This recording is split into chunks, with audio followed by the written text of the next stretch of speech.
Hi hello welcome to Disha TV sports. తన రాజకీయ రంగ ప్రవేశం గురించి వస్తున్న వార్తలపై టీమిండియా మాజీ ఆల్రౌండర్ యువరాజ్ సింగ్ స్పందించారు. ప్రజలకు సేవ చేయాలంటే రాజకీయాలు ఒక్కటే మార్గం కాదని, తన ఫౌండేషన్ ద్వారా వీలైనన్ని సేవా కార్యక్రమాలు చేపడతానని యువరాజ్ పేర్కొన్నాడు. తాను ఎన్నికల్లో పోటీ చేయడం లేదని ఈ సందర్భంగా స్పష్టం చేశాడు.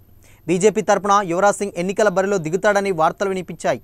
పంజాబ్లోని గురుదాస్పూర్ నియోజకవర్గం నుంచి యువి లోక్సభకు పోటీ చేయనున్నాడంటూ ప్రచారం జరిగింది. సిట్టింగ్ ఎంపీ నటుడు సన్నీ డియోల్ స్థానంలో అతడికి బీజేపీ టికెట్ ఇస్తుందంటూ కేంద్ర మంత్రి నితిన్ గడ్కరీతో యువి ఫోటో నెట్టింట వైరల్ అయింది.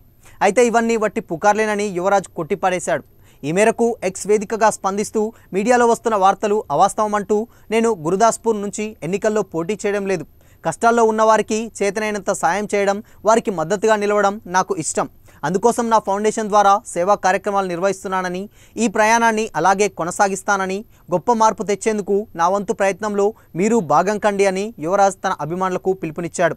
కాగా భారత క్రికెట్లో దిగ్గజ ఆల్రౌండర్లో ఒకటిగా పేరొందిన యువరాజ్ 2007 టీ20 వరల్డ్ కప్ టోర్నీలో ఒకే ఓవర్లో వరుసగా 6 సిక్స్లు బాదిన తీరు చిరస్థాయిగా నిలిచిపోవడంలో సందేహం లేదు. అదేవిధంగా టీమిండియా 2011లో వన్డే ప్రపంచ కప్ గెలవడంలోనూ యువిది కీలక పాత్ర. ఆల్రౌండర్ ప్రతిభతో అదరగొట్టిన నాటి ఐసీసీ ఈవెంట్లో player of the tournament award అందుకున్నాడు.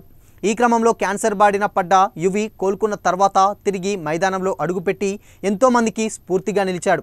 ఇక 2019లో క్రికెట్కు వీడ్కోలు పలికిన యువి ప్రస్తుతం తన ఫౌండేషన్ కార్యక్రమాలతో బిజీగా ఉన్నాడు.